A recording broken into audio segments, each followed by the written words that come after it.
The sky so far, but I can't lose it.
Wreck avoidances. Stay low.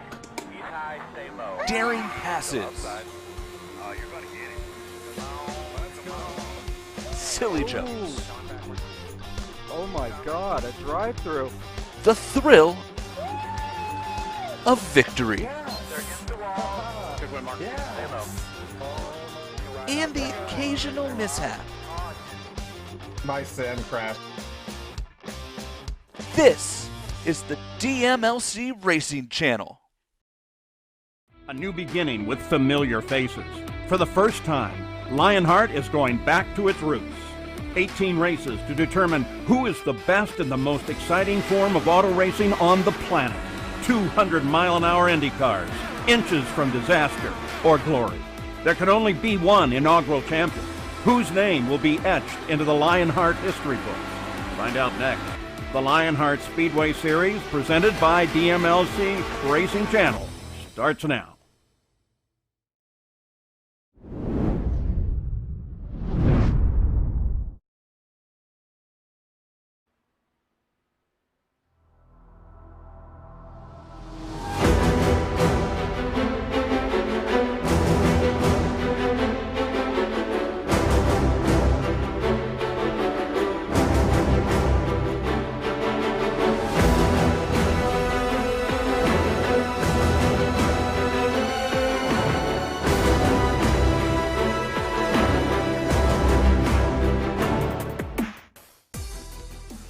After the cornfields of Iowa helped bring forward not just a first-time winner, but some championship drama, the pressure is on for some drivers to perform.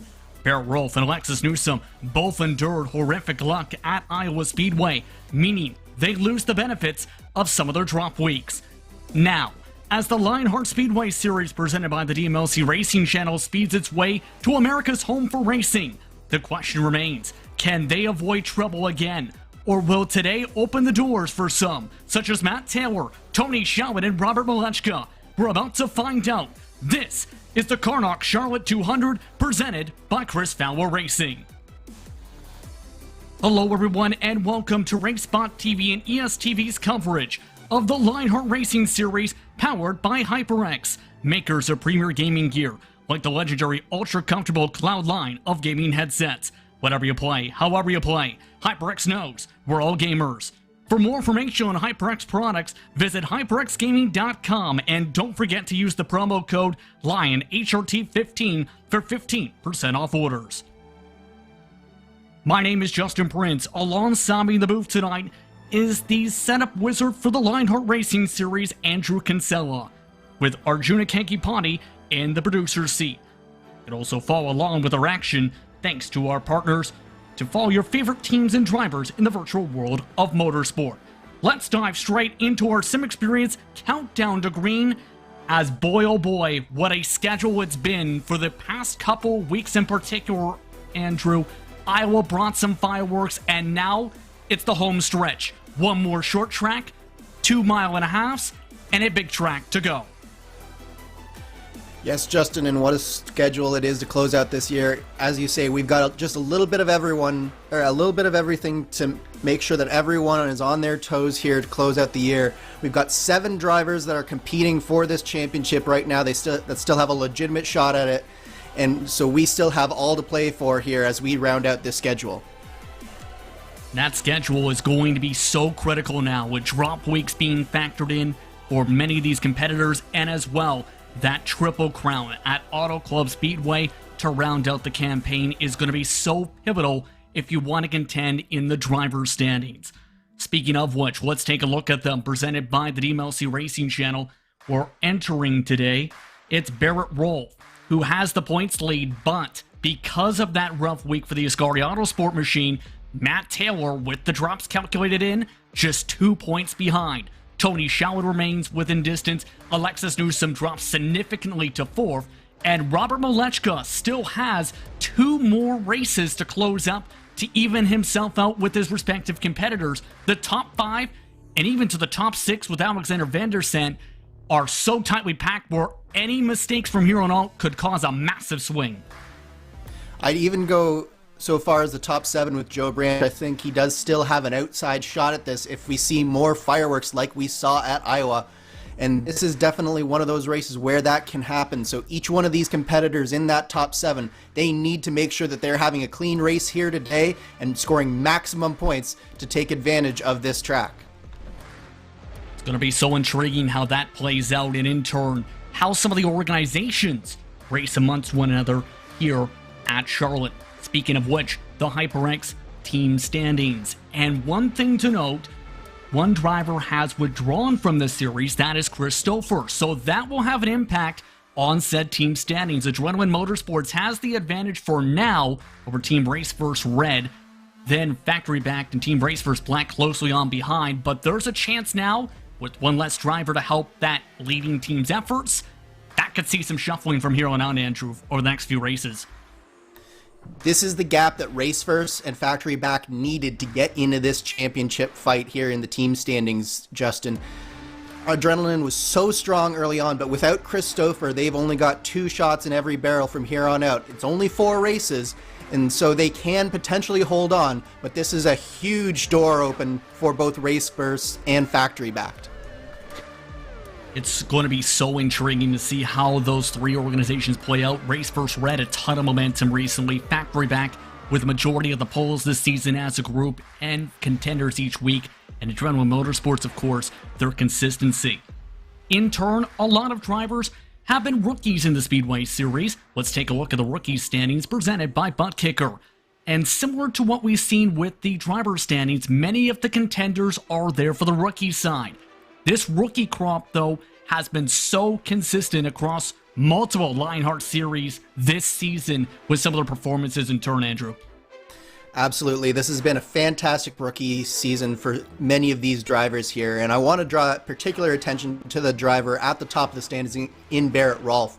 You'll notice that Matt Taylor and Alex Van de Sant, they're on that team Race First squad. They might not be on the exact same team, but they are working together. Alexis Newsom, Robert Malechka, they're both on factory back. Barrett Rolfe, however, he is doing this on his own at Ascari Autosports, basically. So it has been very, very impressive watching him take on Race First factory back and, of course, Adrenaline Motorsports in that overall championship as well. No, there's a lot of support from Manuel Tolentino for that Ascari Autosport group. He does a lot of the spotting for Barrett Rolfe for plenty of these Lionheart races. We'll have to see how things fare out for the rookie Stein. But that leads us into our series details presented by Minus 273, the premier name in karting gloves. Their industry-leading gloves are super lightweight and durable, made of breathable polyspandex. Whether you're a kart or sim racer, Minus 273 gives you the control to reach victory lane. For more info on Minus 273's full line of gloves and apparel, visit minus273.biz. Don't forget to also use the promo code Minus273LHRS15 for 15% off orders. And what a season it's been so far for the Speedway Series utilizing the Dallara DW12. But the big question now remains in turn, you're the driver who builds those custom fixed setups. How will that fare tonight for Charlotte? It's going to be an interesting one tonight, Justin. The setup is pretty forgiving. This is a tough track, so I've given them a pretty forgiving set, but what that means is that there's going to be some pack racing here tonight. So these drivers are going to have to be patient, especially the drivers in the championship. They're going to have to pick their battles, not let the car get out from under them too much, not let themselves get caught up in other people's messes. So while the driving might be a little bit easier from one standpoint, it can also be much more difficult being in that traffic for so long today. That's going to make things so intriguing, especially with some of the narrowness in the corners here at Charlotte. Speaking of Charlotte, let's take a look at the past event details as Lionheart returns to America's home for racing. There were two different races in the DW12 in the past with two different victors, and both times, the car that led the most laps went on to win. Just 8 lead changes is the highest mark. The defending winner in this chassis is Big Joe Hassert. That was back in Season 3. It's going to be intriguing in turn, though, because you'd have to think then in that mark, the experience levels for some may not be as high in the DW12 compared to others in the field here at Charlotte.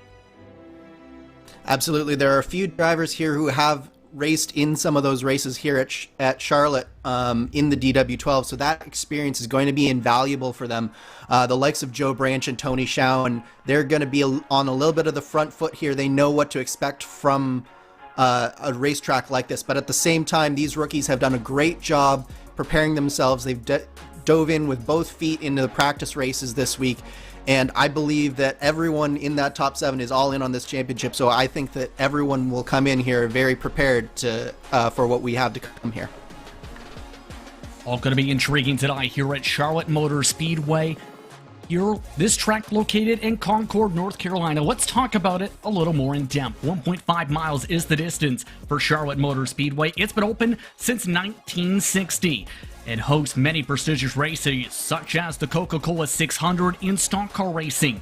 And this complex has grown to also host a dragway nearby as well as its own dirt track. But this track itself, 24 degrees in the turns and banking, 5 degrees down the straightaways, track record held by Tony Stewart back in 1998 in an IndyCar, Andrew.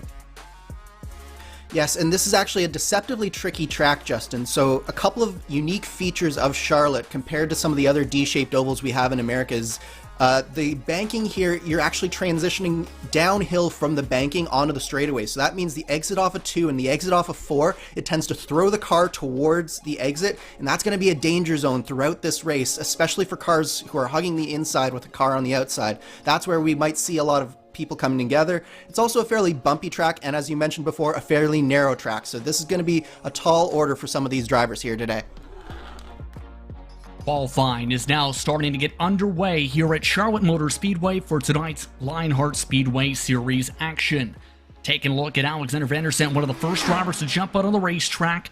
Before we begin this said coverage, it is to note though that Christopher Kresge has an EOL for avoidable contact that is still yet to be served after he did not race at Iowa, while Luis Gonzalez Nunez, who had probably one of the worst nights I've seen in a while in this series, had 3 unforced errors at Iowa, also will have an EOL, so those drivers not expected to put in qualifying times. The rest, however, were putting in times in practice in the 23 sixes to the 24 flats from the top to the bottom of the board. To start things off for Vandersand, a 24.657 solo. Curious how qualifying is going to go, Andrew. How would you approach this in turn to make sure you get the best position possible tonight? If it were me, I'd be throwing away lap 1. I'd be using lap 1 to get as much momentum as possible, and then doing exactly what Alex Vandersand is doing on screen right now. Is he's sticking really close to the bottom on lap 2, taking the shortest way around possible, and making sure that while he's doing that, he's not scrubbing the tires too much, having too much steering input, and letting those bumps affect him too much. And that is the key here, as he actually goes to P2 just behind Matt Wagner. Only 0.08 of a second separate our front 2 rows at this point in qualifying. Also receiving word that George Anzotto, it appears, will also not elect to qualify tonight, so we may see the 6 towards the back of the field this evening. Barrett Rolfe, you see, though, needs to qualify well tonight, Andrew, because it's been his Achilles heel the entire campaign. His starting position is in the high teens. It's so hard to win a championship when you always have to charge away to the pack. Absolutely it is, Justin. It's one of those things where sooner or later Barrett just has to figure out how to qualify these cars on tracks, especially tracks like this, where you have the ability to really maximize your time if you put in the practice time. But we see, again, Barrett Rolfe just isn't able to pull it off. It looks like he actually he may have invalidated that lap there, and he is mired down in now 15th position on the timesheets. He is the only driver so far not to have recorded a second lap time, and the reason you can get that, clipping the artificial turf that is in the middle of the quad oval. If you clip too much of it, you end up getting an invalidated lap time. Now looking at Nick DeGroot, meanwhile, it's been an interesting campaign, I will say, for DeGroot, because he's willing to help out his teammates, of course, with factory back, but he's also had flashes of speed throughout the season. Yes, he's not a slow driver by any stretch of the imagination, but more often than not, he's been helping his teammates Alexis Newsom and Robert Malechka getting to the results that they need, because they're in the championship and he's a little bit far back at this point. But you've seen time and time again, especially in qualifying, that he has the speed in this car. So while he may not be good this year in terms of the championship, I expect him to be competing for the championship for years to come, as he puts in a 23.923. That's only good for 11th quickest, but he's still within a 10th of the lead, as we have almost 15 drivers now within a 10th of the lead. So this is a very close field as we get into the last minute of qualifying here. New driver top of the board. Meanwhile, Mike Rigney just put in a 23.852, knocking the defending race winner at Iowa Speedway, Caleb Benchy, to 2nd position. Meanwhile, Newsom looking for some good luck after several miscues during pit lane entries throughout the campaign. Qualifying's been a strong suit. Newsom up to 4th position on the racetrack. Dean Mull is the last of the drivers currently taking times. Robert Malechka III only was able to get to the mid-pack around 5th position in the session. So an interesting qualifying performance tonight for some of these drivers. It's going to be intriguing how the race in turn fares, Andrew, in just a few moments. Yeah, I think that qualifying will have a fairly big impact on the race. I think that it's going to be difficult to pass with just how narrow this track is. So I think that what we're seeing here is that this qualifying order is going to have a big impact, at least for the first bit of this race. With that, it's time to head towards your starting grid for the KARNOX Charlotte 200, presented by Chris Fowler Racing. Drivers making their way to the starting grid, led by Mike Rigney. The Synergy Motorsports Blue Machine sets the pole time tonight with a 23, I should say, 8.53. Kiwapensi starts second, just 9/1000ths of a second off the pole time, with Matt Wagner, one of his best qualifying performances in a long while. Row 2 alongside Alexis Newsom.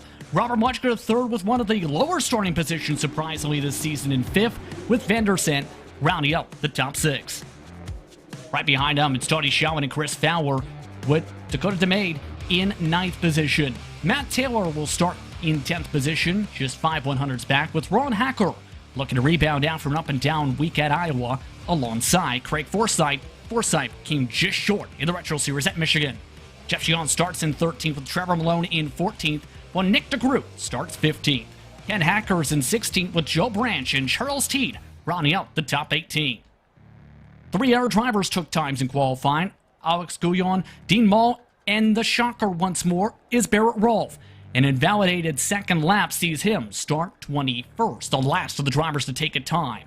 22nd goes to AJ Musselman. Luis Gonzalez Nunez will have an EOL, originally slotted for 23rd. Matt Houston was slated to start alongside him in 24th. Samuel Ryman coming off some decent momentum in turn from Iowa, starts 25th. Georgian Zotto 26th. Chris Kresge will also get an EOL, 27th grid slot. Gary Gonzo rounds out the 28 drivers set to start from Charlotte. As the drivers continue to make their way to the starting grid, we have 4 featured cameras to keep an eye on for our competitors this evening from Charlotte Motor Speedway. First, it's the KARNOX onboard camera. It's Tony Schowen. KARNOX, makers of the finest esports gaming chairs. We've got your back. Visit KARNOX.com. The HyperX onboard camera is carried by Charles Teed. Whatever you play, however you play, HyperX knows we're all gamers, and HyperX is always ready to game. Samuel Ryman carries the Graphics Esports onboard camera. Graphics Esports, world-class design from the real world to virtual. Visit GraphicsEsports.com. And the last of the onboard cameras to keep an eye on tonight is the butt kicker onboard camera with defending race winner Kiwapensi. What you see and what you hear is what you feel. For more information, visit thebuttkicker.com. That's a look at your featured onboard cameras for tonight. Andrew, your keys to victory here at Charlotte Motor Speedway tonight. Number 1 is keeping your nose clean. This is going to be a tight race for most of this race here today, Justin, and the driver who keeps their nose clean is going to come out on top. Second one is manage your fuel. The fuel window here, 42 to 43 laps. They need 46 to 47 to make it on just 2 stops. So if any driver can do that, they might just be on the front foot if this thing goes green. And finally, let's look at the championship and thinking big picture here. All of these championship contenders have got to be thinking about that first and foremost in all of their moves here tonight. Competition, commitment, excitement. This is Lionheart, and this is the start of the KARNOX Charlotte 200 presented by Chris Fowler Racing. Mike Rigney's off and away. We're racing from Charlotte.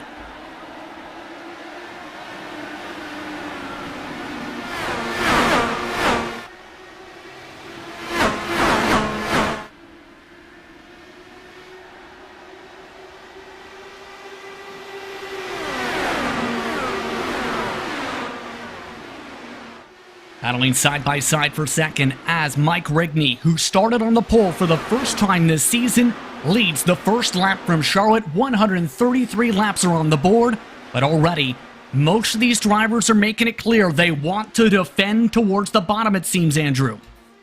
Yeah, the bottom is where you want to be early here, Justin.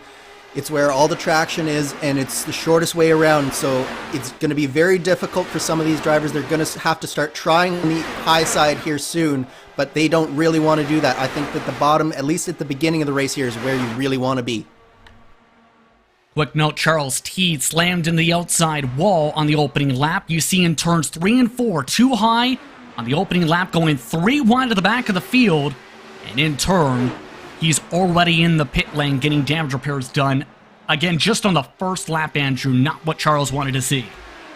Definitely not what Charles wanted to see or what he needed. It looked like just he took it 3 wide, and it's really, really tough to take it 3 wide here. There is 3 lines, but it's a very tight 3 lines here for most of the track. The tri-oval does have 4, but going into turn 3 is one of those places you really don't want to be caught on the outside of a 3 wide situation.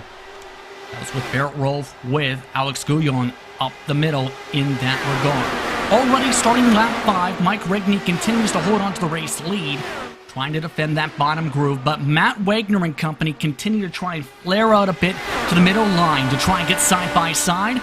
Rigney's able to do so entering turn 3, along with Wagner, but Wagner can't get the run he's looking for to try and drive by. Yeah, it's really starting to tighten up here, especially in the mid pack a little bit, Justin. We're starting to see a lot more two wide action here as we're looking at Dakota DeMade and Jeff Young.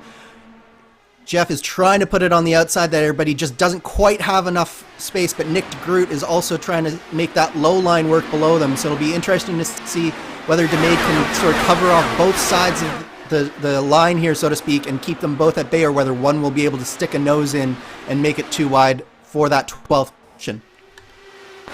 And you see just how some of these drivers, if you get to the bottom 2, you're able to drive by quickly, such as the case for the group to move up to 13th. Here's the view from Trevor Malone trying to build up a run on the middle line here. And you can also tell a bit with how these bumps fare. This is a track that can get fairly bumpy to battle with. All of this as well, Matt Wagner has ripped away the race lead, getting to the inside of Rigney's car.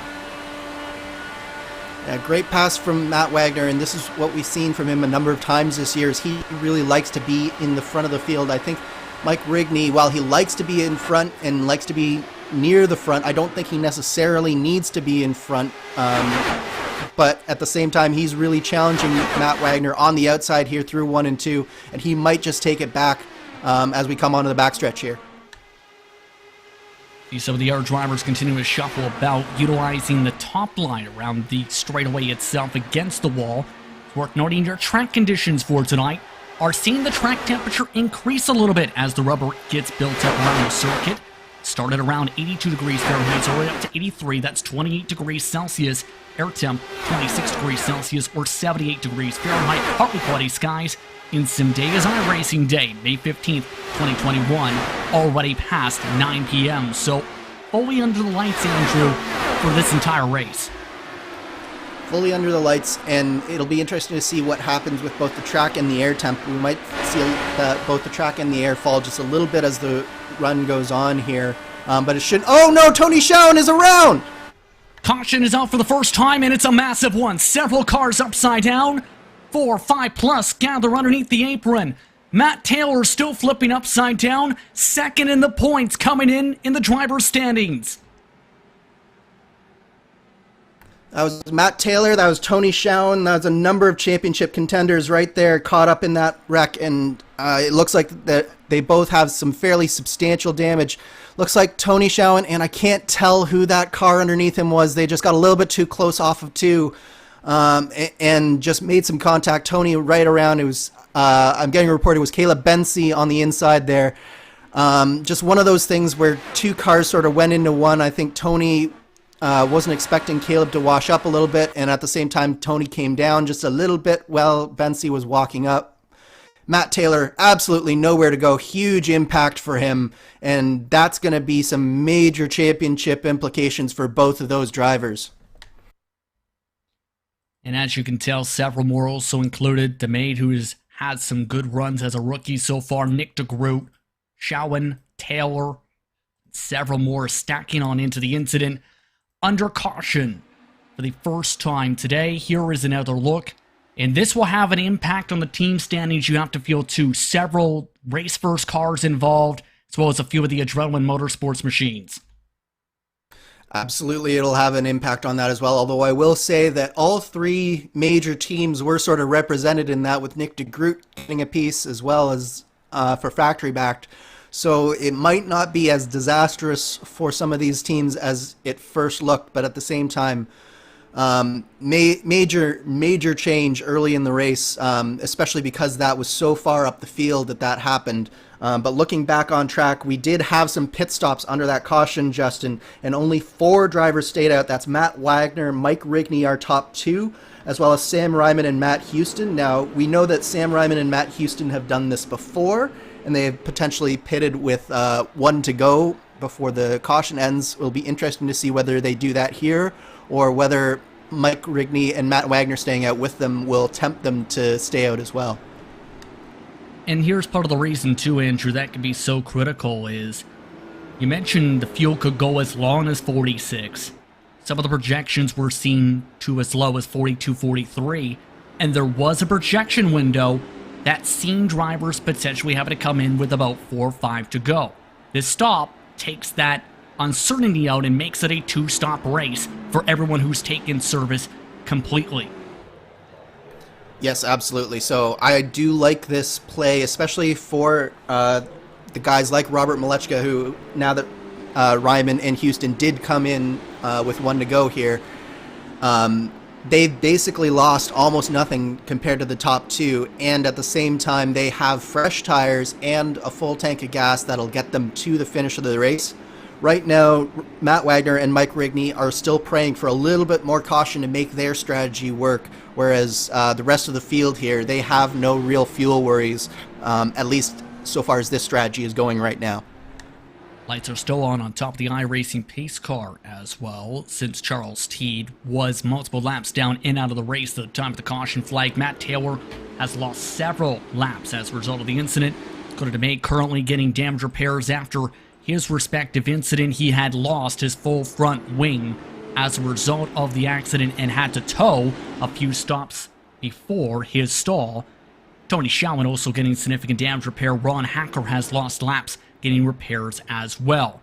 There's also repairs done for Caleb Bensey's car of 17 seconds. The contact ended up significantly damaging his right side pod. So overall, several drivers hampered now from this point forward, but it's going to be intriguing how the fresh tires fare out compared to the slightly older rubber of Wagner and Rigney, as we expect 1 to go this time. Yeah, this is shaking up the field, no doubt about it. I will say that one beneficiary of that whole melee and caution was Barrett Rolfe, who is now up all the way into 12th position here.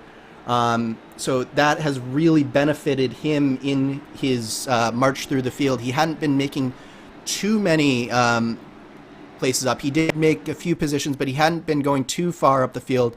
But that wiped out a number of cars in front of him, and it's allowed him to really move up through this field. So at least one of our championship contenders did find a little bit of good fortune in that one, Justin.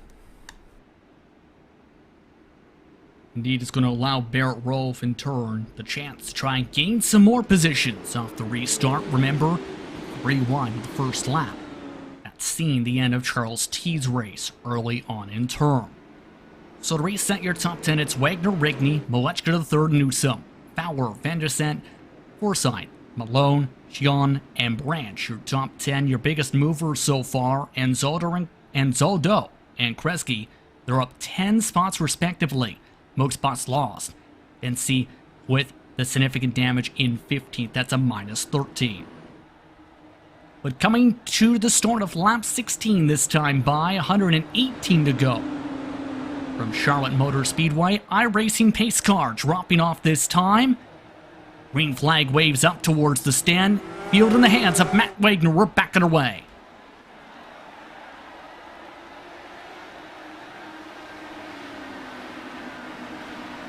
Nicely handled on the restart from Wagner and company. Single file amongst the top 10.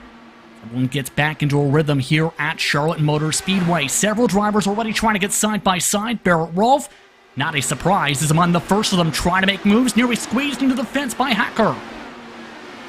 It's always interesting to see how drivers react to a caution like that. That was a big incident early in the race. Some drivers, after incident like that, will tend to take it a little bit easy, while some drivers will see this as an opportunity to really push forward. And it looks like Barrett Rolfe is one of those drivers who's trying to push forward, but Ken Hacker is having none of it, as they are both closing in on, I believe that is Jeff Xiong and Joe Branch in front of them, and it's turning into a little bit of a pack back for that 10th position.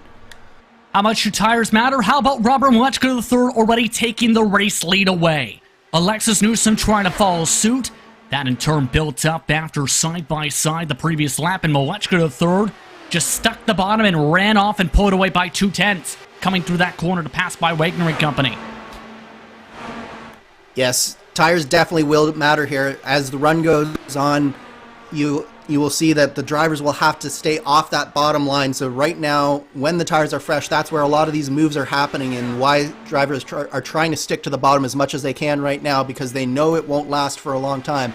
So what I'm really intrigued on with Wagner and Rigney right now is whether they can stay up there with Newsom and Malechka on those fresh tires, or whether those older tires will really hamper them. But this is also a really good battle back there. Oh, now we're back at the front here.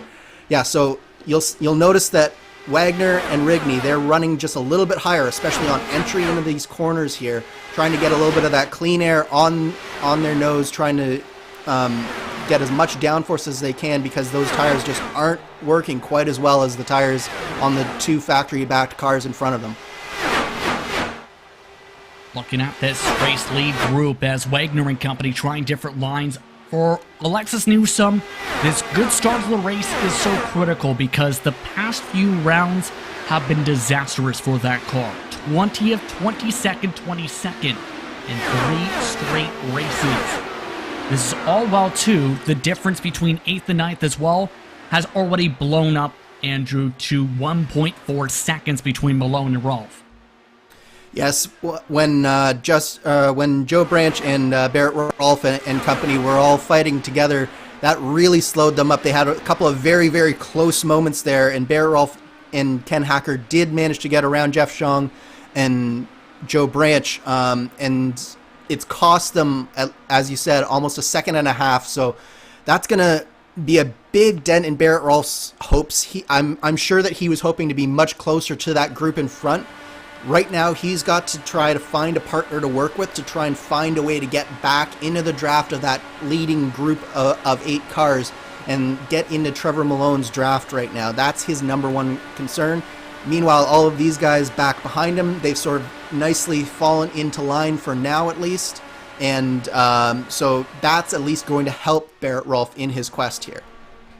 Keep in mind, last time by, for the most part, times were matched across just about the entire pack, except for a couple competitors. Chris Fowler, one of those who picked up time last time by. He's now up inside the top 30. And we've talked about how Fowler's been strong the past few rounds in the past few months. Continuing that with this drive, now 3rd on his strategy. Fowler's doing an excellent job. He's really had a lot of bad luck this season, but his results really haven't shown how fast he's been for much of this year, as you were mentioning, Justin. But he's doing a great job here today. He's keeping within that draft range of the leading 2 of Malechka and Newsom. But we're also seeing that Matt Wagner and Mike Rigney are really falling back through this pack here. They were just not able to stay up on those older tires with Malechka and Newsom. And we're actually seeing Trevor Malone, who's the last car in this group. Oh no! That's Alex Van de Sant in the wall! He is down into the infield, the 97 machine with a hard lick of contact. Van de Sant, one of the championship contenders, now on the apron, and it looks like his day may be done. To the tow truck he goes as he pushed hard up off of turn 4. Yep, that was a straight-up mistake from Alex Van de Sant. He was right in the draft of the car in front of him, of Craig Forsyth. Closed up really, really hard on the back end of him as he was coming off the turn there. And as I mentioned in the pre-race, that downhill transition, it just flings you towards the outside wall, and you almost feel like you're a passenger when you're in an aero wash like that. Nothing that he could do, but at the same time, he needed to be a little bit more heads up, driving earlier in the corner, let up. And that was a mistake from Alex Van de Sant that could cost him contention in the championship moving forwards. Absolutely huge. We're down to 18 cars running just as that all happened too, mind you. Ken Hacker also hit the wall in the exact same spot. He too had to come down to the lane. So now we're down to just 18 cars running, and we're just about 30 laps into the race. We've seen plenty of attrition, Andrew, in practice, but it's now starting to cross over into the race. Yeah, I think what we're seeing here is this is the first time that it's gotten this spread out. And what can happen when it's spread out like this is that the cars aren't really getting checked up as much as they do when they're in a pack. And when they get checked up, they're not going through the corners quite as quickly. When they're this far spread out, the draft really comes into effect, so the speeds are getting up just a little bit here, Justin, and it's causing people to be pushing just more than they're expecting coming out of these corners, and that's where you're seeing the incidents like Alex Van de Sant, like Ken Hacker coming into effect, is just how much speed that these cars are going through right now as these tires are starting to wear out on them. You've seen just how much Craig Forsyth, too, had to turn the wheel to be able to get around, and that was on the middle line, trying to get around that dirty air of Matt Wagner. You see that separation build up around the racetrack. Chris Fowler, of note, is within 9/10 of the factory-backed 1-2 machine, so he is slowly reeling them in, just sniffing a touch bit of draft, but not enough to fully eat into the gap, just matching lap times at the moment. Yeah, the trick for Fowler is that it's really hard for him to anticipate the draft, because you can get a draft and it'll kick in a lot more as you get closer and closer. So he might be getting a draft for a lap or two, and then he'll hit a wall of air, and it'll cause him to have to lift out of it, and it'll cost him a tenth or two. So there'll be a bit of a yo-yo effect until he can really sort of master where that draft really comes in and starts to be able to anticipate it with the lifting off a little bit earlier in the corners. As we're seeing a nice battle here between, I believe that's Sam Ryman and Christopher Kresge, and Matt Houston now coming in on the back of Kresge as well.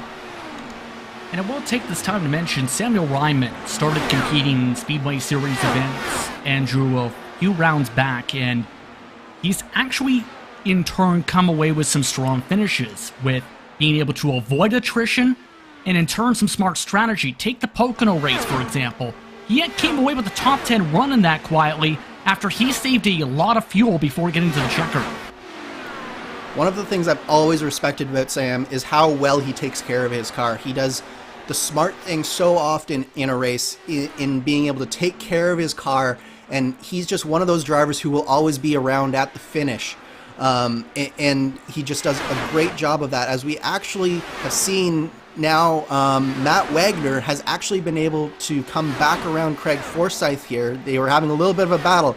So you're seeing that the old tires that Matt Wagner and Craig Forsyth and Mike Rigney had, they've started to equalize with the likes of Craig Forsyth, of Trevor Malone, and we're starting to see some battling here in the top 5.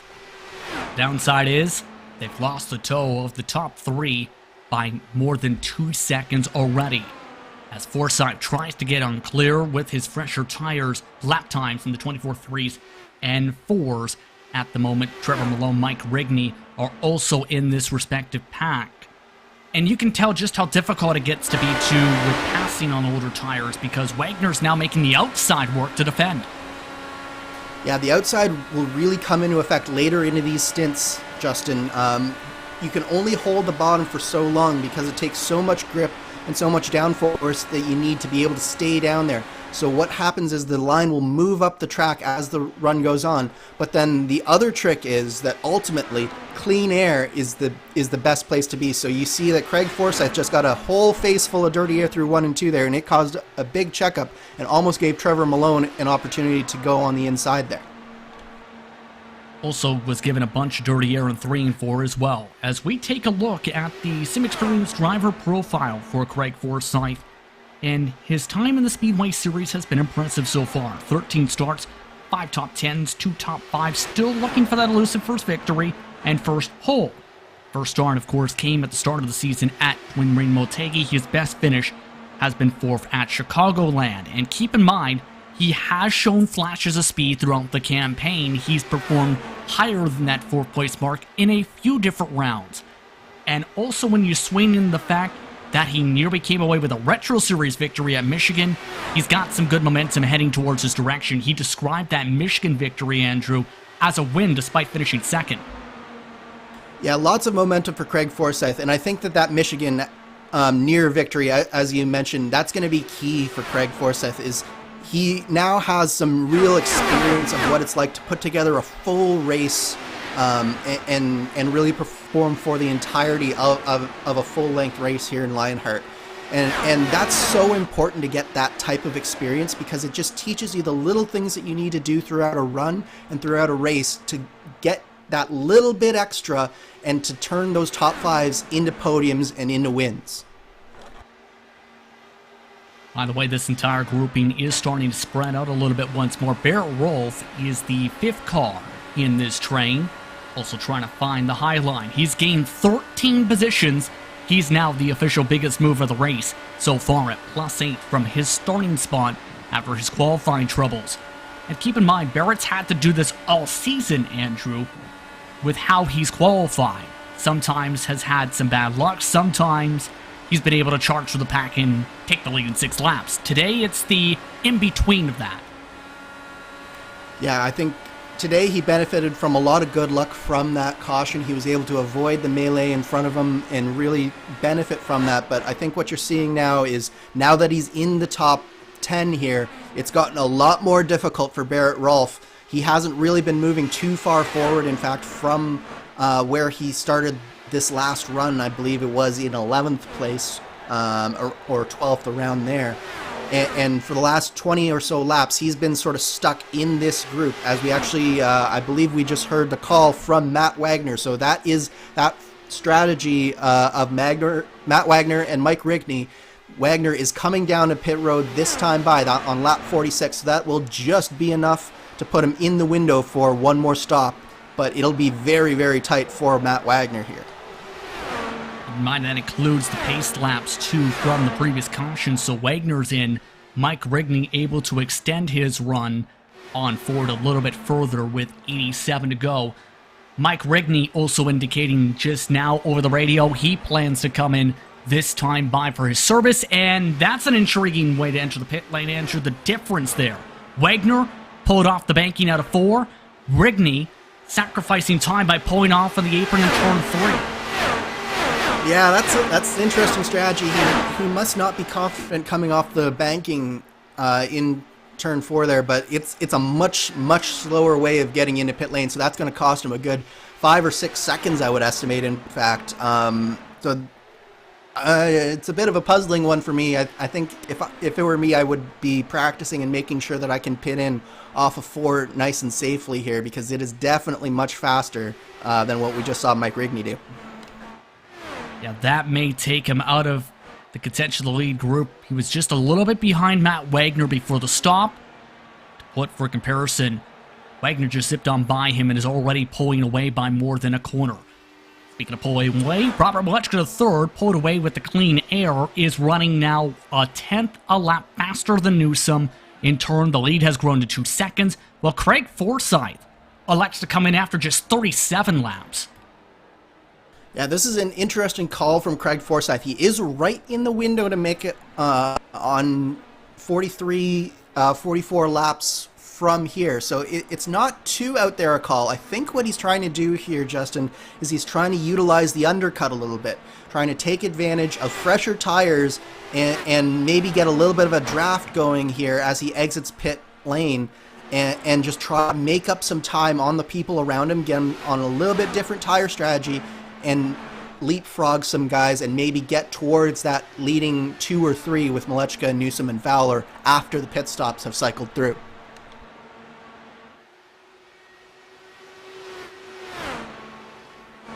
Indeed, as we continue to see these drivers cycle about here, Christopher Kresge has also had to come in, it appears, but unfortunately it may not be of the schedule variety, it's of the DNF variety. He's had to pull off the racetrack. You see him pull off slowly into the lane. He is already out of the paddock after his respective situation. Look at that right side. He's got a ton of side pod damage.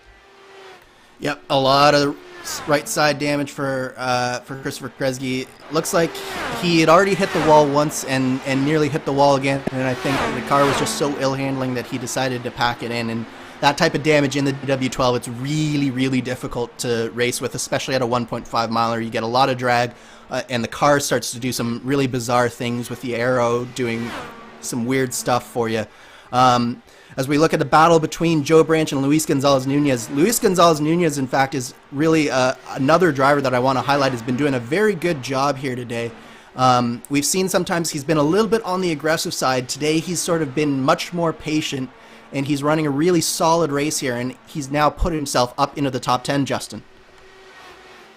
Very impressed with Luis Gonzalez Nunez, who has had a whirlwind of a campaign, to say the very least. He's shown flashes of speed. He's led races this season. He's wrecked from the lead even, Andrew. It's been that type of a year. Yeah, it's been that type of a year, but it's not been that type of a race yet. So hopefully Nunez is putting in a nice solid race, as we see Chris Fowler and Trevor Malone both into the pits. So now we're starting to see some of the real pit stop coming into the normal pit cycle coming into play here, with Chris Fowler leading the way onto pit road. Call just came in over the radio as well. Robert Malechka third. Lands come in with a 2.5 second lead into lane this time by. From Malechka third, he elected to use the banking in 3 and 4 as we take a look. Dean Mull's car currently now up to 5th. You see the awareness needed for some of these drivers with that entry into turn 4 as Malechka third makes the slow roll as another car comes out right in front. That's George Anzaldo, who finished his service. Yeah, and that would give a minor heart attack to Robert Malechka, as Anzaldo sort of pulled right in front of him, and I'm not sure if he had a lift there, but it's one of those things, like, you're going down pit lane as the leader, you haven't been seeing a car for a very long time, and suddenly a car comes out in front of you. That can distract you. Fortunately, Malechka was able to gather himself back up, and he didn't have an issue going through his pit stall there. Now, as we see also Barrett Rolfe coming in, Alexis Newsom, interestingly enough, is still out there, though, so she is really going along with Luis Gonzalez Nunez and Alex Guyon are the last 3, as well as Dean Mull are the last 4 drivers to not pit in yet. Just as you called that, Newsom just came in. Houston completing his respective service. Nunez coming in with Alex Guyon. Keep in mind this pit entry, we talked about the tactics to enter the lane. This is also an intriguing entry to try and make sure you execute because of the pit wall that was put in as part of the Roval configuration a few years ago, and the race sees its second caution. Second caution is out just at the end of the pit cycle, and it's going to be intriguing what may have caused this one here, as we have cars now having to slow up here, and it may have been the 20. Yeah, I think it was Chris Fowler. We're seeing the end of it here, but I think he made contact with the wall coming out of turn 4. It looked like I think he just got a little bit too low, clipped the... Oh, and there was a car coming into pit lane. That's what it was. There was a car coming into pit lane in front of him.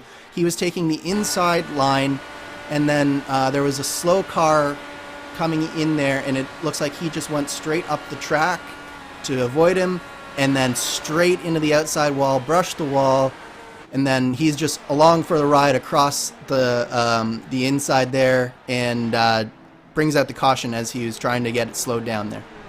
Interestingly enough, that was near identical to spot one of the earlier drivers who had trouble was able to stop towards. That did not bring out a caution flag, but it's worth noting Dean Mull was the only driver in the field yet to pit at the time of the caution flag. So now the field is in an interesting predicament here, because just about everybody is now in a wave around situation. While everyone's going to be able to get the lead lap back from about 15th all the way down to 15th or 16th, this will shuffle the running order just a little bit. Alexis Newsom, it appears, was also able to stay on the lead lap at the time of the caution flag. So Newsom and Mull will be 1-2 for the restart. Everybody else has to take a wave. And some other bad news, if I'm reading this correctly, Barrett Rolfe may have lost some additional time to the point where a wave would not get him the lead lap. Yeah, I'm just trying to see where this all shakes out. I do think that... I think Rolfe may have sped based on the interval. Yeah, I think Rolfe may have sped, and I think so he might have been going in 2 laps down. He will get 1 lap back, but I think he might have been a second lap down, and he's going to require another wave around. Similarly, Matt Wagner, who was also in our top 5 before this pit cycle, he is in a similar predicament to Barrett Rolfe, so he might have sped as well. So those 2 drivers will definitely be 2 drivers to look for, as they'll have to get their laps back the hard way coming through once all this shakes out. Can confirm Barrett Rolfe had probably one of the more intriguing speeding penalties you may see, because he would have been okay, Andrew, in the first segment of the pit lane. And keep in mind, when it comes to iRacing, like you see in some various in Real World Series, they use timing segments. The first segment is from the yellow cone to the first white line. He revs up here, though. That goes from 45 right up to more than 50. That pushes the average over the speed limit and gives him speeding. Yeah, I think what happened is he just didn't engage the speed limiter properly, so when he hit the gas to try and get up to his speed limiter, it actually went above it because the speed limiter wasn't engaged. So it's one of those things that you have to be so careful, and there's so many different things that can go wrong on pit entry, and that's just disastrous for Barrett Rolfe. He, fortunately enough for him, his nearest competition in the championship, in Matt Taylor and Tony Schowen, they were both caught up in that first incident, so it won't be as big an impact on him as it could have been, but that was still a mistake that he couldn't afford to make here, and that's going to put the likes of Alexis Newsom, Robert Malechka, and Joe Branch much closer come the end of this race. If he does not get a lap back, keep in mind, he is in a situation where he may have his fourth non-top 10 finish of the year. Meanwhile, the points without drops you see at the side of your screen, Barrett Rolfe still would keep an advantage, but only slightly now. But you see the players have changed. That's because Newsom's having a solid race. Newsom having the race she needed to try and recover some of the lost points recently. Taylor will lose ground. Malechka III is currently projected to gain a lot of grounding. Remember, Malechka III still needs 2 more starts before he reaches the same number of starts factored in as everyone else. 10 starts to everyone else's 12. So there is the potential of shuffling here, especially with a lot of those points gains picked up as a result of this race in the position shuffle. Tony Schowen potentially could see the biggest hit. Yeah, there's going to be, if Barrett Rolfe can't get himself back in front of this field here, there's going to be some major changes to this championship, and it's just tightening up as these tend to do here in Lionheart. So I think that, let alone having a very interesting race for the rest of this, we're going to have a very interesting final 4 races coming towards this championship finale in Auto Club in a couple of months here, as we are ready to go back racing with Alexis Newsom leading the field here, Justin. Just about halfway in this event, and it's about to get intriguing because Wagner and Rolfe are right behind first and second. Expect them to fight to try and get their lead lap back. We're back underway from Charlotte Motor Speedway. A solid start for a majority of the field. The first checkups are around Wagner and company, then side by side, Alex Guyon and Trevor Malone for a split second as they go back single file.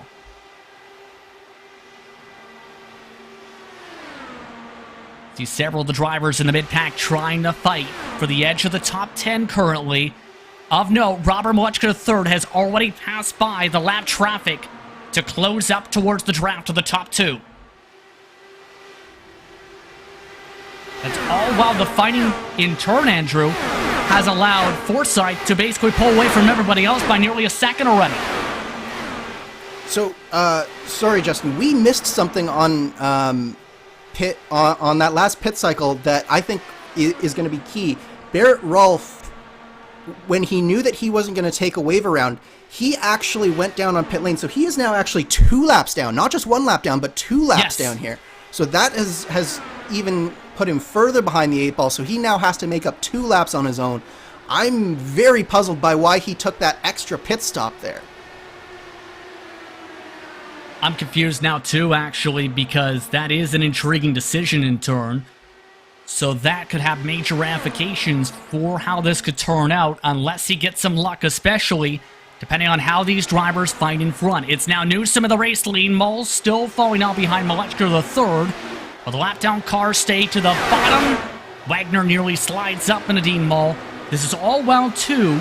There are a few drivers in turn with some of the stops who are on much older tires. Forsyth is on 19 laps on his stint. The drivers up at the front are 9, 11, and 7, respectively, inside the top 3 lead lap. Yep, this is going to be a very mixed up sort of order here. We've got, as you say, some people who are on very newer tires. We've got a few who are on older tires, and it's going to create a lot of chaos for this first few laps. We're already seeing a lot of gap in between the top 4 here, and then all the way back to Luis Gonzalez Nunez in 5th position here. With that, we'll take a step aside. You're watching the KARNOX Charlotte 200 presented by Chris Fowler Racing, live on RaceSpotTV and ESTV.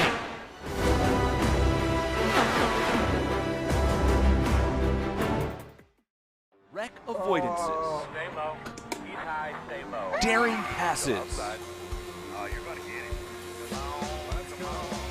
it. Silly jumps. Oh my god, a drive-through.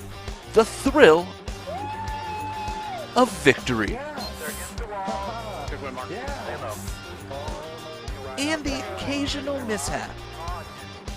My sim crashed. This is the DMLC Racing Channel.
Welcome back to coverage of the Lionheart Speedway Series presented by the DMLC Racing Channel for the KARNOX Charlotte 200 presented by Chris Fowler Racing.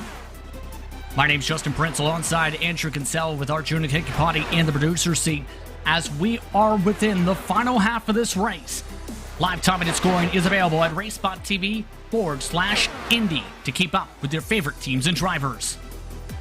The competitors continue to make their way around the racetrack. One more stop expected for just about the entire field. Newsom, Malechka III, and Mall all have elected to run single file for now.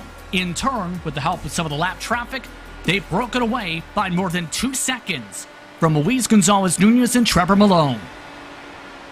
The more things change, the more they stay the same, Justin. How many times this year have we talked about the factory back drivers getting out to a bit of a lead and sort of stretching things out?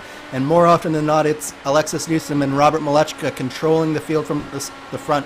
The surprise here is Dean Mall has been able to stay with him as Mall actually gets into the wall coming out of turn 4, a little bit of the commentator's curse. And our third place driver takes it straight on the pit road, and I think we will avoid having a caution here because of it. So he finds his pit stall and immediately pulls in the toe. Or rather, he finds the pole sitter's pit stall. Either way, hard hit to the right front tire and bye-bye race car. That's a carbon copy, Andrew, of what we've seen several times tonight. Absolute carbon copy. He just has too much aero push, doesn't lift off the throttle enough, and just goes right straight into that wall on the exit of turn 4. Again, it's so tricky because of the way that the banking is situated. It really pushes you towards the wall when you're least expecting it and least want it to happen. But one thing that has done, Justin, is that's elevated Luis Gonzalez Nunez into a very solid third place finish. Or not finish, but third place position here for now. And he's got actually a pretty good gap on fourth place Trevor Malone right now. Up 20 positions, and the last time we talked about Luis Gonzalez Nunez in a great spot to break through the gremlins, he spun for the race lead. And then it was involved in 2 additional incidents. Let's not go towards that route tonight as we take a look at a fight. George Anzaldo putting up some great scraps for the 8th position currently. Yeah, some really tight battling here in the mid-pack between Jeff Xiong and George Anzaldo. The guys have been going at it for a number of laps here. Anzaldo does not want to let Xiong go, and in fact, he's going to try and slide back up. That's tight coming off of turn 4. Both of them do a good job through there of keeping off of each other as we go side by side, continuing into turn 1 and through turns 1 and 2 here, Justin. A great scrap. It does lose them some time, keep in mind, by doing that. But one of the things made clear, especially with how close George Anzaldo's gotten in a couple different rounds this season across Lionheart competition, George will not back down if he sees a chance to move up. Absolutely. George has been sort of kicked it into another gear this year, and he's been doing a really, really good job of finishing races high up in the field.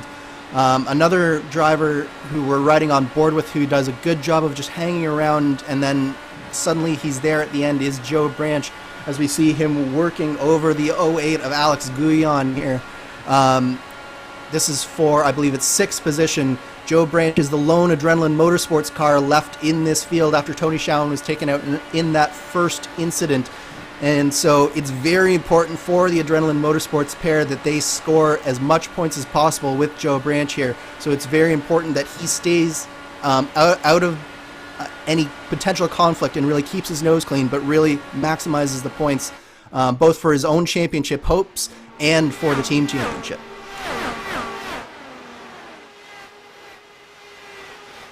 Absolutely going to be so critical. And let's take the time to talk about these team standings in turn then, because we talked about at the top of the broadcast where Race First Red and Factory Backed were right within the differential they needed.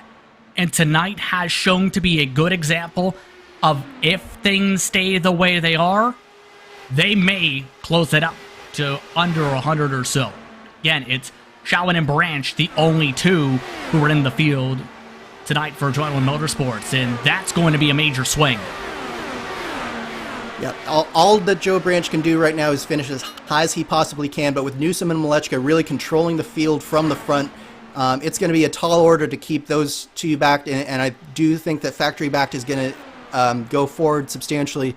Crucially, though, Raceverse is not necessarily having the best race right now, so it's not as bad as it could be for Adrenaline Motorsports, but that pair of Newsom and Malechka is really going to eat into their gap in their safety zone here as we come to 3 races to go after this one is complete. We are now inside the fuel mark to make it the rest of the way, and several drivers are close to being in a spot where they have to pit. Mike Rigney, who is amongst this fight, is already up to 44 laps on this stint, 42 laps this time for Craig Forsyth. Several more are in the low to mid 30s, so a majority of the field expected to come down with the next 10-15 laps at the latest. Yeah, it's going to be very interesting to see exactly when these cars elect to pit. I do think that for the most part, these guys are going to want to stretch it as far as they can here on this stint to have as light a car as possible and as short a pit stop as possible. But at the same time, you might see a few drivers here take sort of the Craig Forsyth strategy, try and get an undercut. But we also have seen how risky that is, because if a caution comes out at the wrong time, like nearly just happened between George Anzaldo and Matt Houston there, If a caution comes out at the wrong time, you can get caught a lap down, and just ask Matt Wagner and Barrett Rolfe what it's like being a lap down car here at Charlotte. Barrett Rolfe still 2 down. Matt Wagner never got his lead lap back, still 1 down at the moment in this respective race. 15 cars still on track, just more than half at the moment. Looking on board, this is Robert Malechka III, the factory back machine. The separation now up to 7 tenths amongst the teammates. And this is similar to the last run. This is the point of said run where with the clean air, we've seen the lead car break away by at least a couple 100ths to a full 10th a second per lap. Yep, the tires are just falling off enough that you can't really hang in the draft as much as you could at the beginning of the run. So what you're seeing is that just lap by lap, Alexis Newsom has been able to eke out a little bit of a gap on her teammate, Robert Malechka, as we're actually seeing the beginnings of this pit cycle coming in. Craig Forsyth, we knew he was actually one of the cars who had gone the longest before, and he needed to come in now. George Anzaldo, though, he is one that didn't necessarily need to come in, but he cut his stint just a little bit short to come in early here. Looks like Mike Rigney is another one who is on pit lane right now. Joe Branch elected to follow on through this time for service 2. Forsyth and Anzaldo came out fairly close to one another by about 2 to 3 seconds after their respective stops. We'll see how things shuffle about as Trevor Malone and Luis Gonzalez-Nunez not backing down to their scrap despite losing 1 second in 5 laps. Yeah, these two have been going at it for a number of laps here, and Trevor Malone has really been harrying the back of Luis Gonzalez-Nunez, but Nunez does not want to give up that position and give up the fight here. I think Nunez sees where he is and sees that podium position, and he does not want to do anything to jeopardize that at this point. And that includes letting by a potentially very fast car in Trevor Malone.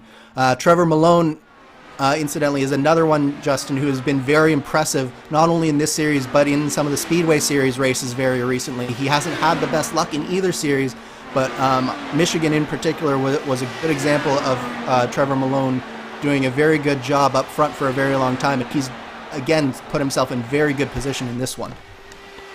Remember, in that Retro Series race you're referring to, he was involved in an incident when the leaders fought 3 wide on lap 18 at Michigan. Still keeping himself clean. They've picked up a bit of time, in part because Alexis Newsom has now come on in. She made it 41 laps on her respective stint. That cycles Malechka III to the lead. Luis Gonzalez-Nunez and Trevor Malone staying single file for the time being in their respective fight. Currently, 8 cars expected to come in for their scheduled stops. That will close out the said window as Newsom, who has had some bad luck on entries lately, having a nice smooth day on pit lane compared to some of the previous events. Picture perfect stop from Alexis Newsom as we see Trevor Malone also down on pit road. What'll be interesting to see is Robert Malechka has stayed out another lap even after the one, so he's gone at least 2 laps further than Alexis Newsom on this cycle through the pits. It'll be interesting to see whether Malechka is able to leapfrog Alexis, or whether Alexis will be able to use some of this draft here and come out in front of Malechka, as we see Malechka down on pit road in that factory backed entry right now, Justin. So Malechka III able to stretch it on forward to 45 laps in total. Samuel Ryman also stretched to 45. Last droppers yet to pit are Nunez, Guillon, Gian, Houston, and Musselman. That will then turn the page on pit stops expected for this race pending caution flags. Malechka III already off and away. Alex Guillon, Jeff Gian drive on by. Alexis Newsom is just in the middle of this pack. Here comes Malechka III, and Newsom still able to jump in front of Malechka III. She was able to stay in front, but it was probably not as big a gap as she would have been hoping for here, Justin. Malechka does still have to get back up to racing speed, but he is crucially still in that draft position there that will allow him to draft up on his teammate there. But Newsom is also working the draft right now. So right now, this traffic in front, the slower traffic that hasn't pitted yet, this is crucial. If Newsom can get in front and be able to stay in front here, this is where the race is going to be won. And something just popped up over the radio. Robert Malechka III has a penalty for going over the blend line in through turns 1 and 2. It is not clearable since he crossed the line just barely to the corner, and he's coming at a wrong time too with Matt Houston in front. So Malechka III is now at a contention with a penalty. Unbelievable. Just a small mistake from Robert Malechka III, and this will put paid to any potential hope that he had here in this race. I do think that, I believe that it is a drive-through, but he might have to actually have a stop and go here. Hopefully he's got all of his things shut off here so he can just stop and go. But that is going to be huge for Robert Malechka, and this really puts Alexis Newsom in the driver's seat for this, for the remainder of this race, should we go green here. So Alexis Newsom now by a significant margin in the race lead, 4+ over Craig Forsyth. Joe Branch 9+ seconds behind. Georgian Soto and Luis Gonzalez Nunez currently shuffling and fighting. They cycled right behind Malechka III after serving the penalty for the 91 machine. And keep in mind, the penalty and the timing of it was razor thin. And this is one of the more finicky tracks and more stricter tracks when it comes to the blue cone line rule to come across into the racetrack. If you go a touch bit on the blue line, it in turn technically brings you onto the apron, Andrew, and onto said banking, I should say. And in turn, Robert Malechka III touched that little bit of banking, race over in terms of contention. Yeah, and it's such a long pit exit too, and you have to be so close to the white and blue line there that separates the apron from the track, because it's very, very sketchy closer to the inside of the apron. So you're really, really close there throughout basically the entirety of 1 and 2 to that line that you see on the left side of our screen right here.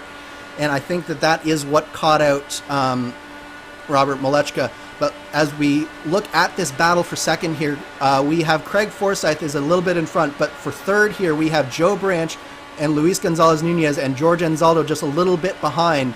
This is the battle for the podium here, and crucially for Adrenaline Motorsports, one of the factory-backed cars has now gone back and is unlikely to finish higher than 13th or 14th barring an incident. So this is the thing that the Adrenaline Motorsports and Joe Branch in particular really needed.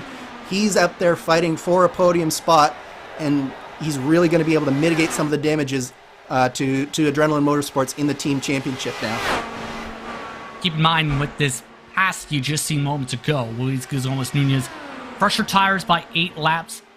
That critical for Luis Gonzalez Nunez to drive on by, already latching along with the lap traffic of Malechka III and Rolf, who are on similar tire cycles, breakaway by Joe Branch by more than a second. Now approaching the final 20 laps this time by, as things could get intriguing in terms of how this plays out. Luis Gonzalez Nunez with the fresher tires of 9 laps compared to Craig Forsyth might be able to reel in the best run all year by far for that 14 machine after a flurry of DNFs, 8 this season in Speedway alone.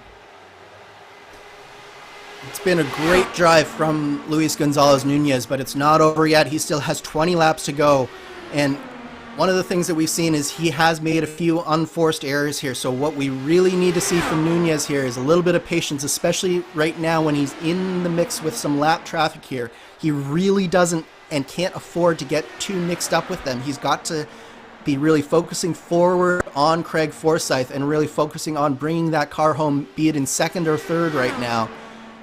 He can't get into too much of a battle here with Malechka and Rolf, because they are not fighting him for position here. They're in their own battle, and it's very important for him to just recognize that and allow them to race their own race right now. Audrey just there over the radio from Luis Gonzalez Nunez. He nearly knocked the wall down and checked up Barrett Rolf, so it was near disaster for Nunez, who is in line for his best finish the entire season in the series. Best finish previously this campaign, 7. Just behind him, George Anzaldo looking for one of his better runs of the campaign, trying to battle with Trevor Malone to hold on to a top 5. And we talked about how George Enzotto has been able to battle. This would be his first top 5 for Enzotto if he can find a way to undo the pass that just happened. Yeah, unfortunately for Enzaldo, Trevor Malone is on fresher tires, but if he's lucky, what can happen here is Enzaldo can use Malone to bring himself up to Joe Branch right in front of him. As we see George Enzaldo nearly knocking down the wall himself there coming out of turn 4. It's really, really tricky, especially when you have those older tires and you're being passed by someone on fresher tires. It's so tempting to try and replicate what they're doing and push it to the max, but those old tires just can't take it as they get further and further into the run, and Enzaldo nearly knocked down the wall there. If he's good, though, he can probably just stay there with Malone and try and get onto the back of Joe Branch for that run to the checkered flag here. But Jeff Shong, Alex Guyon, Matt Houston, I do think that this battle has been going on for pretty much the entire race at this point, Justin. And these guys have been battling back and forth, and Mike Rigney is also in the battle as well. They've been battling back and forth, but they've been doing a really good job of keeping it clean as well. They've stayed pretty close together in terms of times. Mike Rigney is close on behind, but has 10 lap older tires than most of the cars in this group. It's been an intriguing ride in turn, and they are trying to keep within reach of one of the most quiet runs of the day as well of Samuel Ryman. Samuel Ryman, the last of the onboard cameras for the featured sign we have through the field, still remaining in this race, was able to gain a lot of time with some of the cycles just up by 9/10 from this group as they stay single file, some of them trying to find the clean air pockets. As we actually go up a little bit further here, Justin, to the battle for 4th position between Joe Branch and Trevor Malone. Trevor Malone closed in almost a second in just 2 laps, and now they are battling side by side. The one advantage that Joe Branch does have is that even though he is on the older tires, he does have the low line and clean air in front of him, so it is allowing him, at least for now, to stay with Trevor Malone, but I think Malone does have the pass complete now. So Trevor Malone utilizing 5 flat pressure tires to get around for 4th position. That was after closing up about a 1.4 second gap to get up to Joe Branch after passing George Enzotto just a few laps ago. Meanwhile, Alexis Newsom continues to hold on to the race lead, approaching 10 to go this time by, all while it's hard fighting at the other end of the racetrack. Matt Houston now side by side with Alex Guyon. Guyon trying to hold on to the 9th position by utilizing the higher groove. Gets the launch off the banking. Matt Houston back single file, trying to rebuild that run. This is the danger zone for a lot of these drivers, particularly Alexis Newsom out front. She really doesn't want a caution, but these drivers are starting to get desperate back in the field, fighting for those top 10 positions. The likes of Alex Guyon and Matt Houston, both of them really need a good finish here, Justin. They've had up and down seasons, and having a nice solid top 10 is good, but at the same time, being in a battle like this with 10 to go, it's so tempting to try and go for it. Now down to 8 or so laps to go, this time by the stripe for Alexis Newsom. There is Newsom. She has been on her own this entire run ever since the mistake from Robert Mleczka III. 7 seconds is the differential between her and Craig Forsyth. Nunez has started even out, meanwhile, with the 72 to even out at about 2 seconds back. Here's Samuel Ryman, who we were just talking about, who was in a good position, and now he's in 11th. Why? He got in the wall. Another victim of that arrow push through the turn 3, turn 4 complex. He's behind George Anzaldo, just drifts up that little bit wide, and that will put paid to an otherwise really, really solid drive from Sam Ryman. It's really a shame to see that. I think he probably would have been in line for a 6th place finish there with the way that George Anzaldo was fading. So very unlucky stuff for Sam Ryman there. On the bright side, for those who like yellow and red cars, Joe Branch is still running clean in 5th.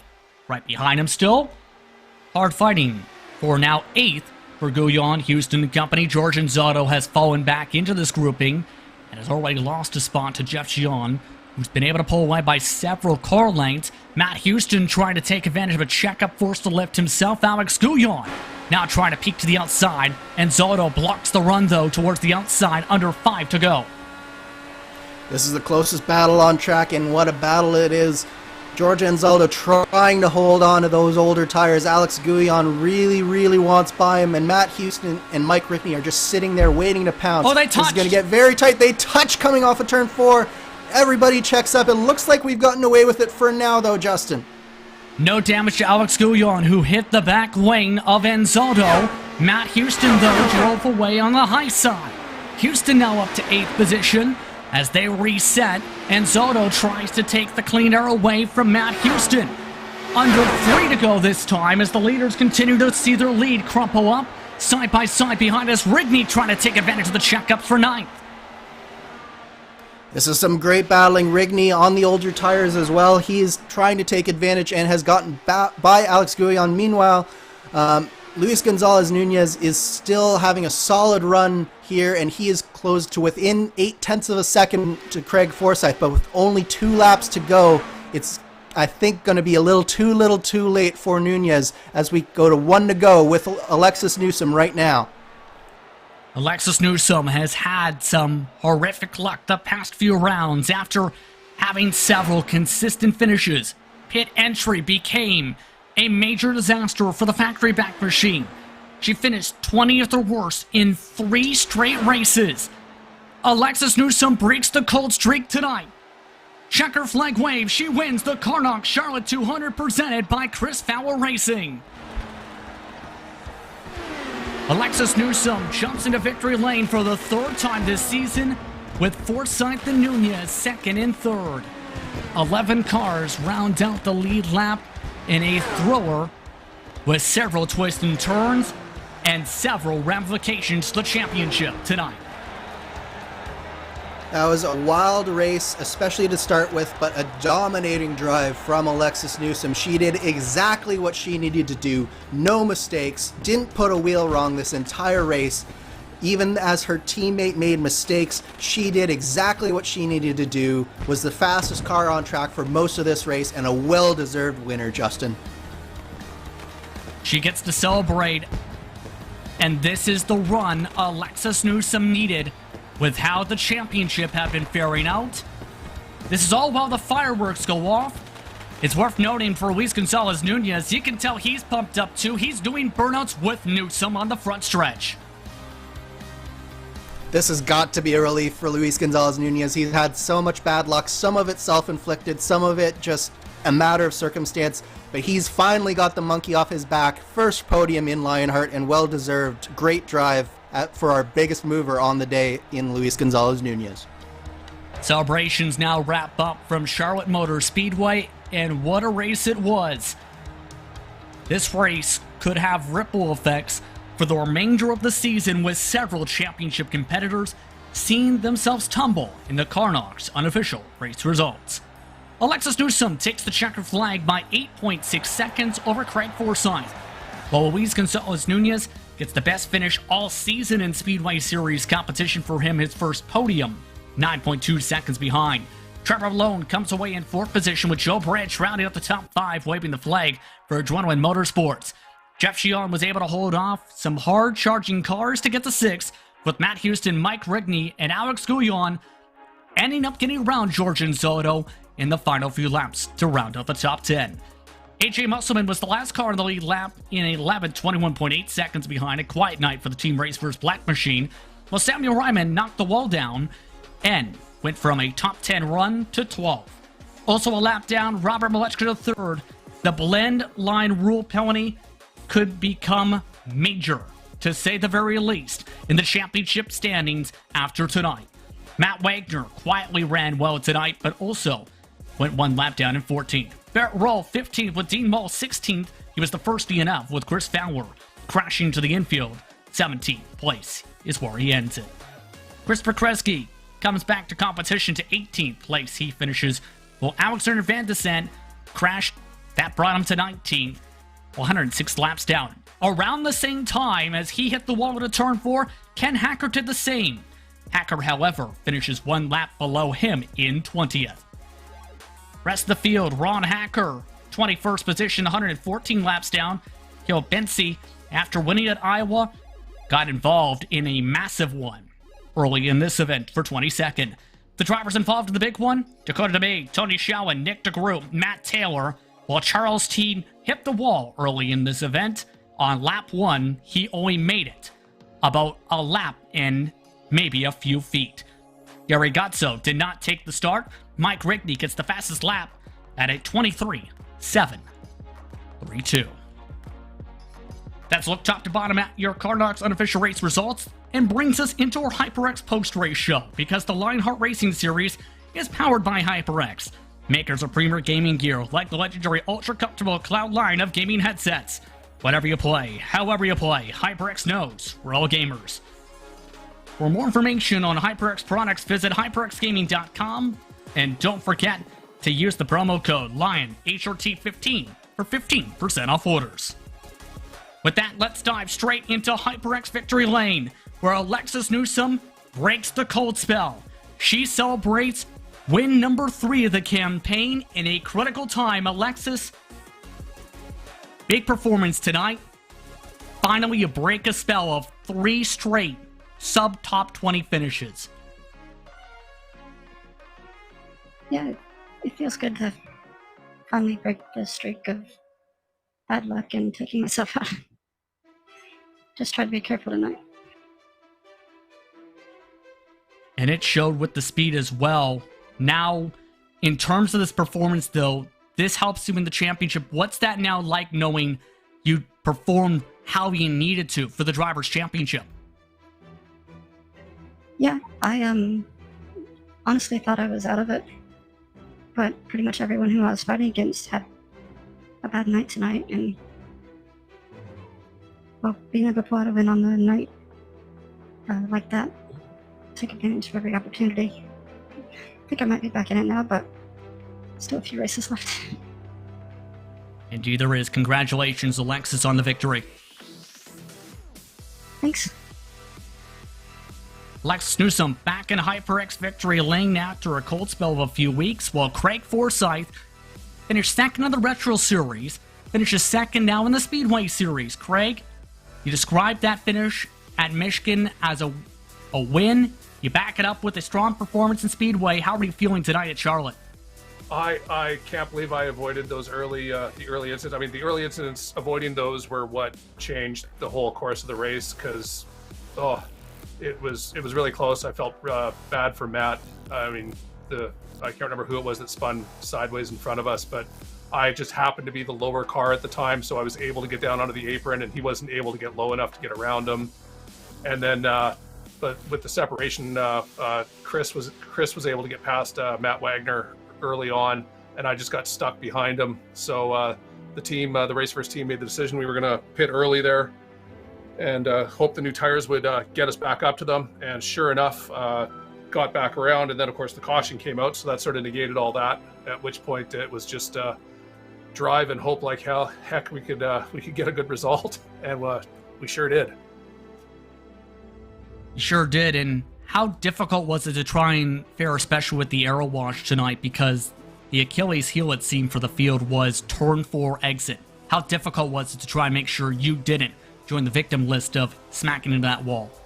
Yeah, it was extremely important to not be right behind in the wash of the car you were following. Like if you were following me on any of those turns where I was always higher than the car in front of me or lower than the car in front of me, never directly behind the car, because if you got directly behind them, you were going to start washing up, and it was hard to even notice you were washing up until it was too late to catch it.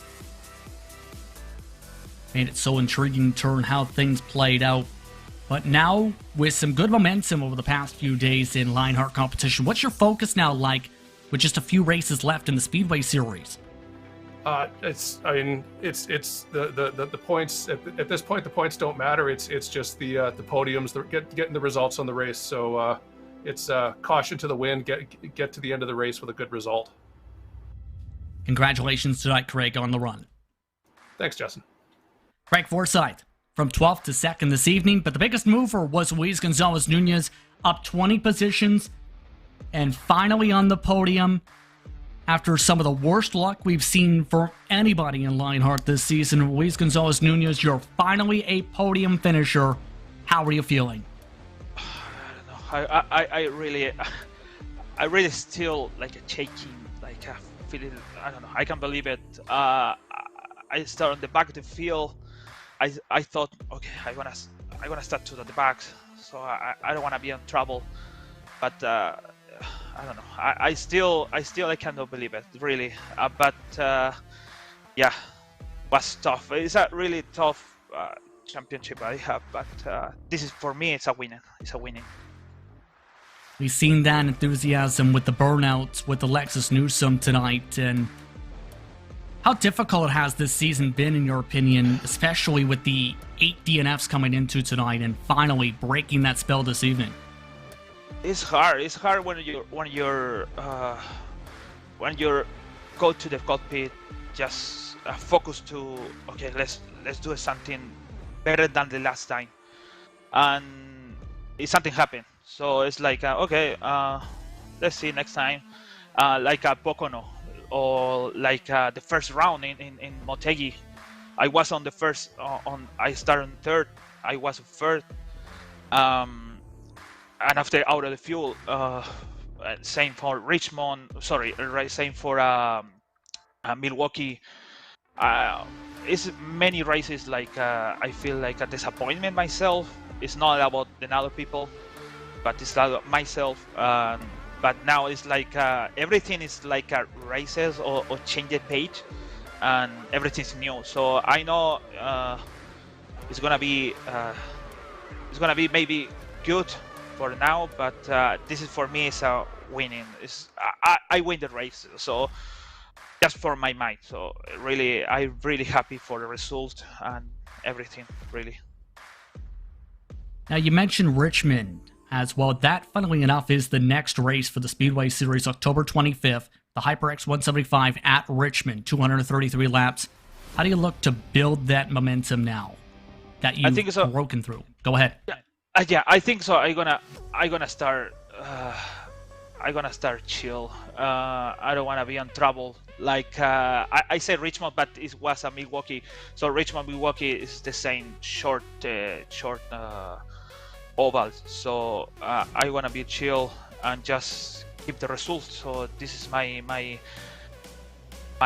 strategy, because for the end it's just only 3 rounds more, and I want to finish on the best way. I don't wanna like DNF again. So mostly DNF and just 14 and 15 position. So I want to finish in the best way. That's my strategy now. Congratulations, Luis, on the victory. Can I say something before I leave? So I want to say something in Spanish. I want to translate, because I have 2 big fans in my country. It's my father and my mother. It's now 1 a.m. in Chile, and he's still watching me and support me. So I'm watching every single race and we have in the Speedway and the IndyCar Series. So I say in Spanish, muchas gracias. Este tercer lugar es para ustedes dos, y de verdad le agradezco por apoyarme en todo. I say thank you for support me, and this third place, by me, is a winner. I say again, is for them, and I wanna say thank you for the sponsor for Lionheart. Is Sim Race 24/7. They support me, and it is my main sponsor in my car. So this is third place for this guy for support me and this time. Thank you so much. Appreciate it, guys. Thank you very much for the time. That's Luis Gonzalez Nunez, third place tonight. I'd like to thank him, Craig Forsyth, and Alexis Newsom for taking time to speak to us during the HyperX post-race show. And now 3 races remain, Andrew. Richmond, Kansas, and the Triple Crown event at Auto Club. The next 3 rounds, this is setting up to be extremely busy and wild, to say the very least. This could come down to the double points. It absolutely will come down to the double points, Justin. This was a race of redemption for a lot of people and a heartbreak for others, but a lot of our championship contenders, they're going to have to turn the page very quickly here, because we're going to a short track at Richmond next, and short track racing in an IndyCar is some of the most fascinating racing that you can watch as cars come and go, the tires fall off. This is going to be tight action-packed race coming up here as we gear up for our final 3 races here in our drive towards Auto Club and that championship. Richmond is going to be important. We've seen some of the wild runs at Iowa. We may see some of that crossover to Richmond. On that note, we like to take the time to thank the title sponsors for Lionheart competition. First, the DMLC Racing Channel. Are you looking for entertaining sim racing content? Look no further than the DMLC Racing Channel. Follow former Lionheart Retro Series Driver of the Year Mark Cohn's racing escapades as he battles for wins and avoids wrecks with cat-like reflexes, all while providing commentary sure to make you laugh, cry, or both. Follow along by subscribing to the DMLC Racing Channel on YouTube or like his Facebook page at the DMLC Racing Channel. The Lionheart Racing Series is powered by HyperX, makers of premier gaming gear like the legendary ultra-comfortable Cloud line of gaming headsets. Whatever you play, however you play, HyperX knows we're all gamers. For more information on HyperX products, visit hyperxgaming.com and don't forget to use the promo code LION, HRT15 for 15% off orders. The Sim Experience AccuForce Pro V2 is the premier professional simulation racing steering system. The key to its incredible realism is the groundbreaking direct drive motor control system, finding a driving experience that's second only to the real thing. For more information on the entire Sim Experience ecosystem, visit simexperience.com.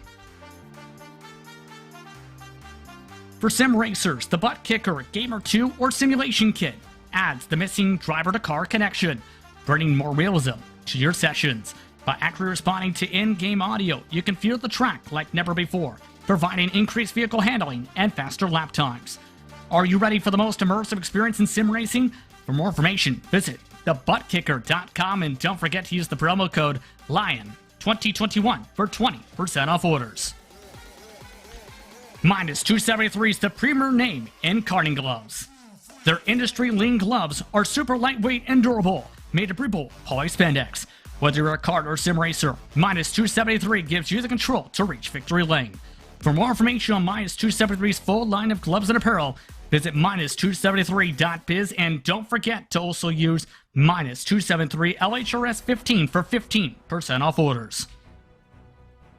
And it's not just those 5 names, but many more, and all the partners who help bring the action to the Lionheart Racing Series. To learn more about them, visit LionheartRacingSeries.com. You can also find out more information on the 3 competitions that the Lionheart sanctioning body runs. Lots more Lionheart competition is to come. To follow along with the action, be sure to keep up with Lionheart on social media at Lionheart Series. STV, meanwhile, has all your esports needs, while RaceSpot has your V Motorsports action covered. Be sure to follow along on Twitter, Facebook, Instagram, and more. Be sure to hit the YouTube subscribe button as well with the notification bell so you keep up with all the sim racing action we get to cover.